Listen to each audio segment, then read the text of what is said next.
Olá, boa noite. Começa agora o Jornal da Justiça desta terça-feira, 22 de março. O Conselho Nacional de Justiça lança o Pacto do Judiciário pelos Direitos Humanos. A intenção do CNJ é valorizar e dar visibilidade a ações da Justiça que garantem os direitos fundamentais definidos pela Constituição Federal. Esse é um dos destaques da edição de hoje. Você vai ver também. Primeira turma do Supremo mantém o fornecimento pelo Estado de medicamentos registrados pela Anvisa, mas não previstos na lista do SUS.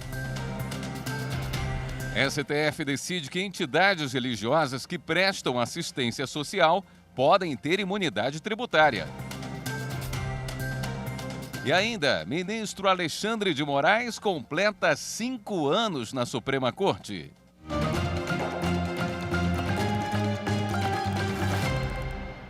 Por unanimidade, a primeira turma do Supremo Tribunal Federal manteve o fornecimento pelo Estado de medicamentos registrados pela Agência Nacional de Vigilância Sanitária, mas não previstos na lista do SUS. Os ministros analisaram 2 reclamações ajuizadas contra decisões do Tribunal de Justiça do Estado de Mato Grosso do Sul, que não incluíam a União no polo passivo de ações que tratam do fornecimento de medicamentos.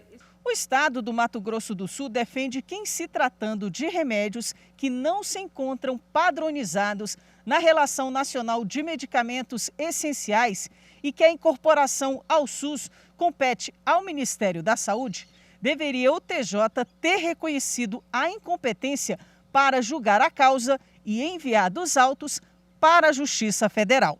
O relator das reclamações, ministro Dias Toffoli, decidiu pela procedência do pedido, cassando a decisão do Tribunal de Justiça de Mato Grosso do Sul. O ministro aplicou a jurisprudência do Supremo Tribunal Federal, firmada no tema 793, em que a União deve ser incluída no polo passivo em processos de fornecimento de remédios, e os autos enviados à Justiça Federal. Manteve também a entrega pelo Estado dos medicamentos determinados pelo juízo estadual. A União deve integrar necessariamente o polo passivo da lide, sem prejuízo da presença do Estado e ou do município na relação processual, harmonizando-se assim a responsabilidade solidária dos entes federados nas demandas prestacionais na área da saúde decorrente da competência comum para cuidar da saúde. E daí, com a participação da União, a competência originária deve ser da Justiça Federal Comum, artigo 109.1 da Constituição Federal. A primeira turma, por unanimidade, acompanhou o voto do relator. O plenário do Supremo, em sessão virtual, decidiu que entidades religiosas podem ter imunidade tributária conferida às instituições de assistência social. O benefício abrange, além de impostos sobre o patrimônio, renda e serviços, os tributos sobre a importação de bens a serem utilizados na realização de seus objetivos estatutários. O colegiado acompanhou o voto do relator, ministro Luiz Roberto Barroso, no sentido de que a filantropia exercida com base em preceitos religiosos não desvirtua a natureza assistencial das entidades para fins de direito à imunidade tributária, conforme prevê a Constituição Federal. E o STF reconheceu por unanimidade a repercussão geral do tema que envolve a disputa da marca iPhone no Brasil. O embate pelo registro do nome é entre a Gradiente e a Apple. A Apple entrou com ação no Supremo Tribunal Federal em 2013, pedindo a nulidade do registro da marca iPhone pela Gradiente. A empresa americana alegou que, pelo histórico dos produtos que comercializa, o nome não poderia ser usado na versão brasileira. A Gradiente, por sua vez, alegou que havia submetido a marca ao INPI, o Instituto Nacional de Propriedade Industrial, em 2000, e a Apple ainda não atuava no ramo de telefonia. Mas o registro só foi cedido em 2008, quando a multinacional estrangeira já tinha começado a usar a marca um ano antes. O relator do caso, o ministro Dias Toffoli, ao votar pelo reconhecimento da repercussão geral, explicou que a discussão está em saber se a demora na concessão do registro pelo INPI pode resultar na não exclusividade sobre a marca. Para o ministro, o tema é relevante do ponto de vista econômico, social e jurídico, levando em conta os princípios da livre iniciativa e da livre concorrência. Segundo Toffoli, a finalidade de uma marca é diferenciar determinada mercadoria, produto ou serviço dos concorrentes. Ela interessa tanto aos empreendedores que podem explorá-la economicamente, quanto aos consumidores que conseguem identificar a procedência, a qualidade e as principais características do item. Além disso, para o relator, é preciso considerar que o mundo empresarial é dinâmico, o que faz com que novos produtos e novos nomes surjam com grande velocidade, demonstrando que o assunto em debate ultrapassa o interesse subjetivo das partes. Ainda não há data para que o processo seja analisado pelo plenário do STF. O Tribunal Superior Eleitoral tenta mais uma vez discutir com o Telegram meios de combater a divulgação de fake news. Hoje, o TSE reenviou a representante do aplicativo um ofício que já havia mandado no dia 8 de março. A Corte Eleitoral solicita uma reunião virtual no dia 24 de março, às 11 horas da manhã, para discutir possíveis formas de cooperação entre TSE e o Telegram. A ideia é combater a disseminação de notícias falsas sobre o processo eleitoral. O presidente do Tribunal Superior Eleitoral, ministro Edson Fachin, também enviou ao aplicativo uma versão do termo de adesão ao Programa Permanente de Enfrentamento à Desinformação do TSE. A primeira tentativa de firmar uma parceria com o Telegram ocorreu em dezembro do ano passado. Caso o aplicativo assine o termo de adesão, vai seguir o mesmo caminho que outras plataformas digitais que já se uniram ao TSE no combate à disseminação de notícias falsas sobre as eleições. Veja a seguir, o Ministério Público é contra pedido de senador em inquérito que investiga o presidente da República. Voltamos em instantes. Me lembro da TV Justiça desde o seu início. Quantas vezes eu não assisti aquele programa Grandes Julgamentos, que para mim sempre foi o preferido. Quantas sessões do TSE, do Supremo Tribunal Federal, nós não acompanhamos do escritório, nos ajudando a não precisar ficar lá dentro da sessão acompanhando os julgamentos. Então a TV Justiça sempre teve uma relevância muito grande para o mundo jurídico, especialmente para a advocacia. Sempre foi uma ferramenta que nos ajudou muito nos nossos trabalhos, na realização, na efetivação da advocacia e dos direitos.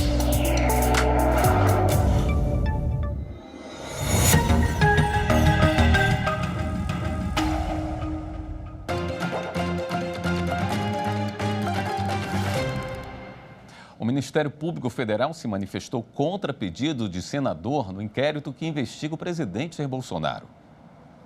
No início deste mês, o senador Randolfo Rodrigues apresentou pedido com características de medida cautelar, com o objetivo de que o STF proibisse o presidente da República, Jair Bolsonaro, de fazer mudanças na chefia da Polícia Federal até a conclusão de inquéritos contra investigados com foro privilegiado, sem autorização prévia do próprio Supremo.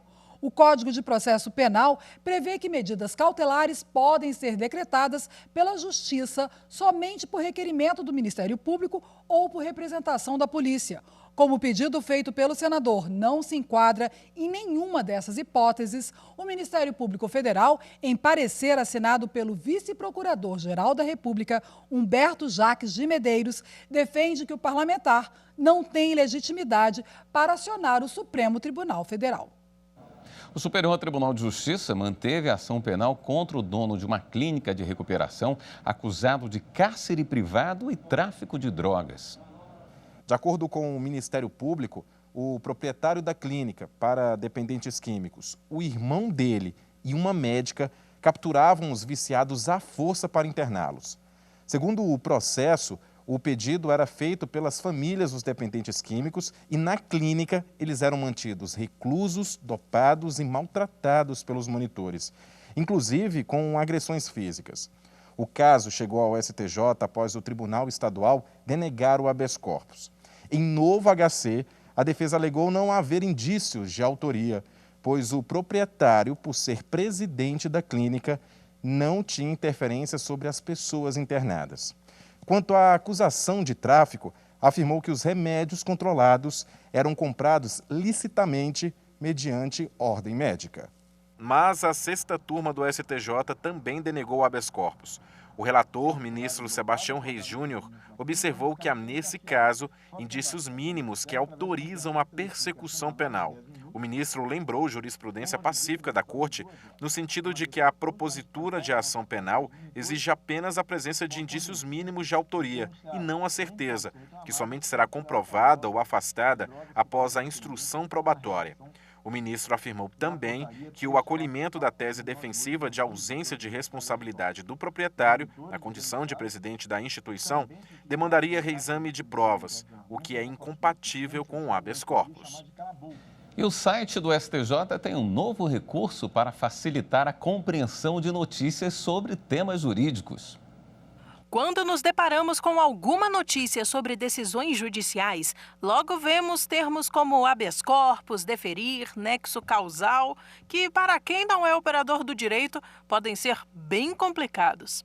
Mas agora, o site do Superior Tribunal de Justiça conta com o Glossário STJ, desenvolvido para explicar de forma rápida e simplificada o significado de expressões jurídicas utilizadas nos textos. A mudança é sutil. Além dos hiperlinks que remetem para outras notícias, íntegra de decisões monocráticas e acórdãos, dispositivos de leis, atos administrativos e documentos diversos, identificados pelos caracteres azuis em negrito, os textos passam a trazer os termos do glossário sublinhados por uma marcação pontilhada. Para conhecer o significado do termo, basta mover o cursor do mouse sobre ele e se abrirá uma caixa de diálogo com a explicação. A caixa desaparece quando o cursor é movido da posição. A iniciativa foi formulada no início da atual administração do tribunal, em agosto de 2020, e faz parte do Plano de Gestão de Mãos Dadas, Magistratura e Cidadania, elaborado em conjunto com a Fundação Getúlio Vargas. A novidade foi desenvolvida inteiramente pela equipe técnica do tribunal, sem gerar gastos específicos. No próximo bloco, a gente fala sobre os 5 anos de Alexandre de Moraes como ministro do STF. Já, já. Numa sociedade complexa, marcada por informações superficiais, por excesso de informações e até mesmo por fake news, é imprescindível que tenhamos um canal seguro, claro, transparente, público de informações. É nesse cenário que temos a TV Justiça, destacadamente pela qualidade e com ênfase no sistema de justiça.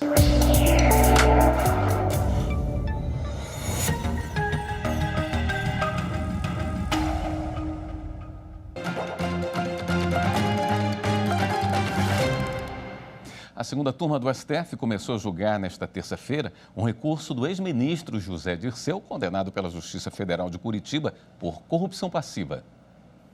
Segundo a denúncia do Ministério Público Federal, o caso envolveu o recebimento de propina num contrato superfaturado da Petrobras com a empresa Apolo Tubulares, fornecedora de tubos para a estatal entre os anos de 2009 e 2012.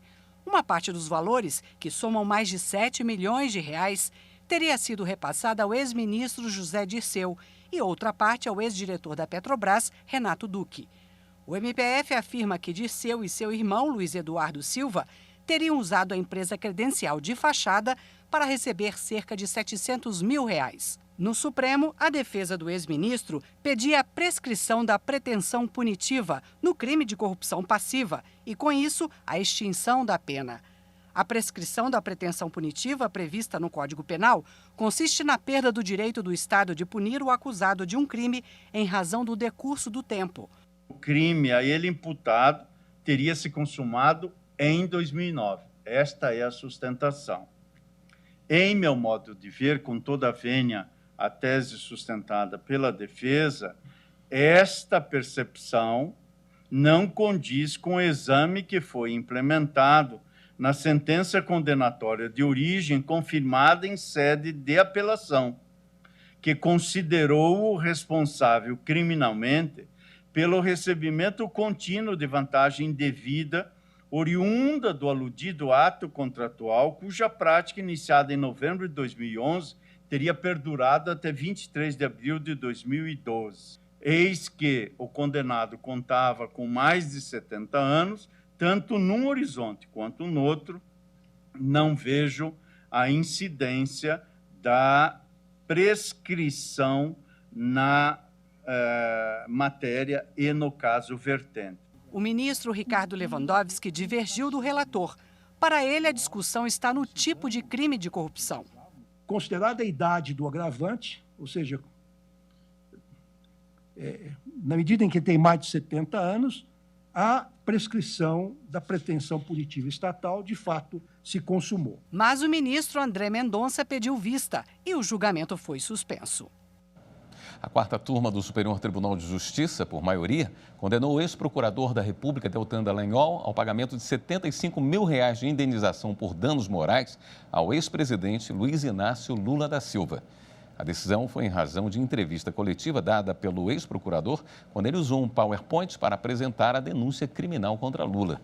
No voto, o relator, ministro Luiz Felipe Salomão, reconheceu que Dallagnol extrapolou suas funções e incorreu em abuso do direito porque usou expressões e qualificações desabonadoras da honra do ex-presidente que não constavam da denúncia. O presidente do TST e do Conselho Superior da Justiça do Trabalho, o ministro Emanuel Pereira, assinou 2 atos para garantir a inserção de profissionais com síndrome de Down nos contratos de terceirização gerenciados pela Justiça do Trabalho. 4 em cada 10 mil crianças que nasceram no ano passado foram diagnosticadas com síndrome de Down. Com o avanço da ciência, pessoas com a condição genética passaram a viver mais e melhor. Ganharam qualidade de vida, entraram na faculdade, conquistaram cada vez mais direitos. E o protagonismo chegou à Justiça do Trabalho. Daí a necessidade de mobilização da sociedade e suas instituições para promover a conscientização sobre as pessoas com essa condição genética, de modo a enfrentar preconceitos e estereótipos, além de promover a igualdade e a real interação social desses indivíduos. Urge, portanto, a concretização de ações afirmativas de inclusão social. A presidência do TST e a Comissão Permanente de Acessibilidade e Inclusão assinaram um ato conjunto que determina o aprimoramento da fiscalização das empresas que prestam serviços ao tribunal para que elas cumpram as cotas de contratação de pessoas com deficiência. A medida também incentiva a ampliação da participação de quem tem síndrome de Down em atividades compatíveis. O ministro Dezena da Silva, presidente da comissão, ressaltou a importância da inclusão. Que essas pessoas precisam ter oportunidade e dar significado e dar concretude ao postulado constitucional da dignidade da pessoa. No âmbito do Conselho Superior da Justiça do Trabalho, foi instituída a recomendação que orienta os tribunais regionais do trabalho a adotarem ações semelhantes. O objetivo é aumentar a contratação de pessoas com síndrome de Down e fomentar projetos de empregabilidade, inclusão e cidadania, para que outras empresas, públicas ou privadas, adotem essa prática. Falta, às vezes, é somente uma oportunidade para que eles exerçam na sua plenitude todos os direitos de uma pessoa. Para estimular a contratação de profissionais com a trissomia 21, o TST quer estreitar o diálogo com entidades que apoiam a causa e com profissionais que já estão no mercado de trabalho. Débora Moura é a primeira professora do país com síndrome de Down. Por vídeo, ela defendeu a adoção das ações de inclusão.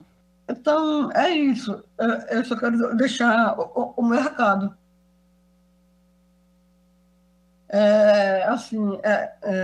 De ver todas as pessoas sendo incluídas, né, como na sociedade, né, que a gente vive, né, que vivemos, né, todo mundo junto e misturado. Durante a cerimônia, os ministros assinaram também ato que determina a inclusão da língua brasileira de sinais em todas as sessões de julgamento do Tribunal Superior do Trabalho e em manifestações públicas da Corte. A iniciativa busca garantir que todas as pessoas com deficiência possam acompanhar as atividades e decisões do tribunal. Desde 2019, o TST adota a interpretação em Libras em eventos oficiais. Agora, o recurso vai ser disponibilizado em todas as transmissões, do órgão especial às turmas. O Conselho Nacional de Justiça lançou nesta terça-feira o Pacto do Judiciário pelos Direitos Humanos. A iniciativa do CNJ quer valorizar e dar visibilidade a ações da Justiça que garantem direitos fundamentais da Constituição Federal. O pacto foi inspirado numa recomendação do Conselho Nacional de Justiça publicada em janeiro deste ano. O Poder Judiciário deve observar os tratados e convenções internacionais de direitos humanos em vigor no Brasil e a utilização da jurisprudência da Corte Interamericana de Direitos Humanos. Deve priorizar os julgamentos de processos relativos à reparação material e imaterial das vítimas de violações a direitos humanos, determinadas pela Corte Interamericana em condenações envolvendo o Brasil. O pacto é uma iniciativa da Unidade de Monitoramento e Fiscalização das Decisões da Corte Interamericana, estrutura criada no ano passado pelo Conselho Nacional de Justiça, para fortalecer a cultura dos direitos humanos no Poder Judiciário. As medidas foram anunciadas pelo presidente do Supremo Tribunal Federal e do CNJ, ministro Luiz Fux.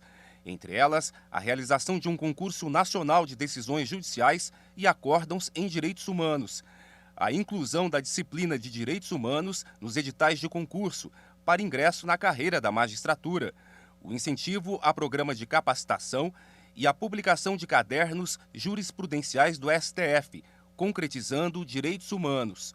Fux pontuou que as medidas serão importantes para fazer o chamado controle de convencionalidade, ou seja, compatibilizar no julgamento de casos concretos as determinações das convenções internacionais ao ordenamento jurídico brasileiro.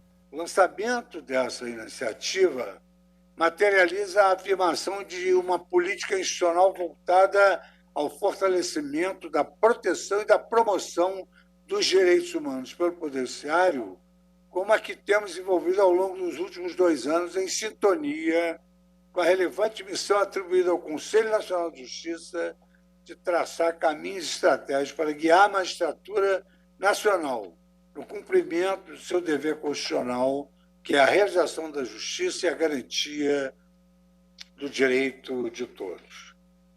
O ministro Alexandre de Moraes completa hoje 5 anos de Supremo Tribunal Federal. Ele tem se destacado nas decisões de caráter social e de combate às fake news. Prometo bem fielmente cumprir os deveres do cargo de ministro do Supremo Tribunal Federal. 22 de março de 2017, o ministro Alexandre de Moraes assumiu a vaga deixada pelo ministro Teori Zavascki, que morreu num acidente de avião. Moraes é natural da cidade de São Paulo e graduado pela Faculdade de Direito do Largo de São Francisco, da USP, onde também concluiu doutorado em Direito do Estado em 2000. É professor associado da USP, professor titular pleno na Universidade Presbiteriana Mackenzie e professor convidado de diversas escolas de magistratura. Em 1991, começou a carreira no Ministério Público de São Paulo. Alexandre de Moraes é autor de vários livros de direito constitucional. Em 2002, aos 33 anos de idade, foi nomeado secretário de Justiça, Defesa e da Cidadania de São Paulo, o mais novo a assumir o cargo. Em junho de 2005, participou da primeira composição do Conselho Nacional de Justiça, indicado pela Câmara dos Deputados. 11 anos depois, foi ministro da Justiça e Segurança Pública, do então presidente Michel Temer. Saiu para assumir o cargo de ministro no STF. Nesses 5 anos no STF, Alexandre de Moraes tem se destacado em decisões voltadas aos direitos fundamentais. Entre as mais importantes relatadas por ele está a que decidiu que quem tem imóvel de programa habitacional do governo não precisa pagar impostos, como IPTU. Os ministros consideraram a cobrança indevida para casas populares, porque o programa tem finalidade social. Não há nada que marginalize mais alguém do que não ter um teto para si e para sua família. Outra atuação importante de Moraes na corte tem sido a condução do inquérito das fake news. Ele está à frente das investigações desde março de 2019 para apurar a ação de pessoas que divulgam notícias falsas e fazem ameaças às instituições e à democracia. Ameaçar, atentar contra o Supremo Tribunal Federal, contra o Poder Judiciário é atentar contra a Constituição Federal, é atentar contra a democracia. No mesmo ano que ingressou no STF, em 2017, o ministro também ocupou uma vaga de ministro substituto no TSE. Neste ano, vai assumir a presidência da Corte Eleitoral e comandar as próximas eleições. A Justiça fez a sua lição de casa. Essa Justiça Eleitoral se preparou e não vamos admitir que essas milícias digitais tentem novamente desestabilizar as eleições, desestabilizar as instituições democráticas. Esta edição do Jornal da Justiça fica por aqui. Uma boa noite, até amanhã.